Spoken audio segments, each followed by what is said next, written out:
Okay, here is the next installment. Again, take notes, Introduction to Psychology students, on this stuff. I want to talk briefly about the major influences on psychology. We've covered the 3 levels of analysis, the 3 grand issues. We did that in the last PowerPoint lecture.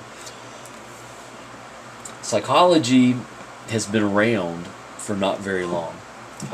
One of the few dates that I'll ask you to remember, and you don't have to know it right this second because we're going to cover it later, 1879.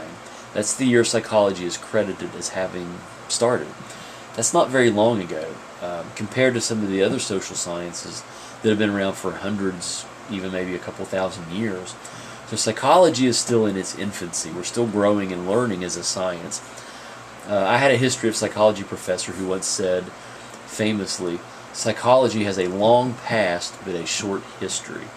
I thought, well, that doesn't make sense to me, but it does, because the influences of psychology go way back several thousand years ago to philosophy.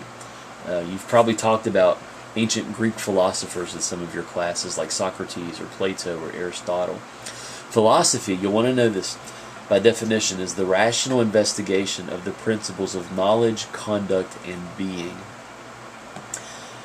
The early psychologists especially drew a lot from philosophy. We are still wrestling with questions and issues that the ancient Greek philosophers were wrestling with a couple thousand years ago or so. Issues related to trust, to warfare, to disorders, to sexual orientation. All of these things that we're still trying to get a handle on in psychology today. Also, psychology draws from and has been influenced by physiology. Some of you have probably had anatomy and physiology as a course, the scientific study of the functioning of the systems of living organisms.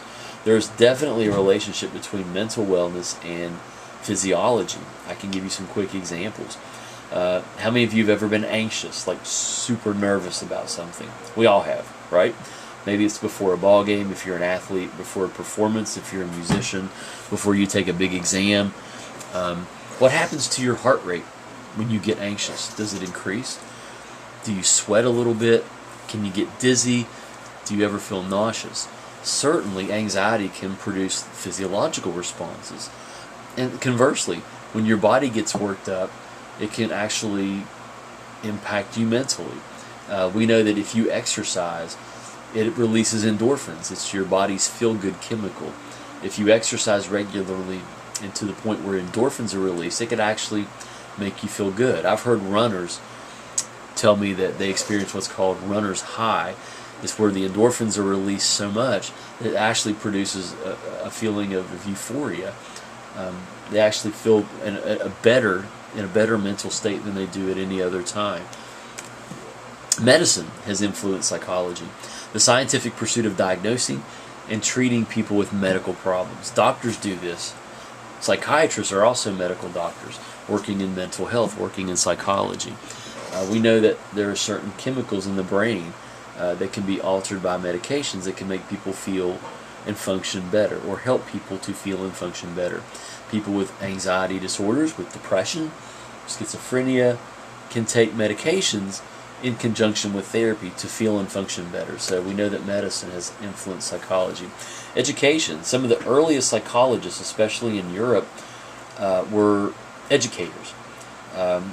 Some of the early psychologists that you'll read about and study about were trying to figure out why it was that some children learned very efficiently while other children were not learning anything in school. Why some kids were excelling and were quote-unquote intelligent and other kids were either average or just were not making the grade at all.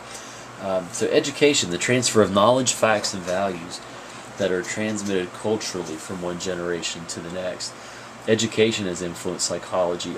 Any standardized test that you've ever taken, and I know all of you have taken at least one, you can thank a psychologist for that, because psychologists were the ones who got the ball rolling in the late 1800s, early 1900s with standardized testing. And sociology, the scientific study of groups of people. Again, some of you had me probably for sociology last semester.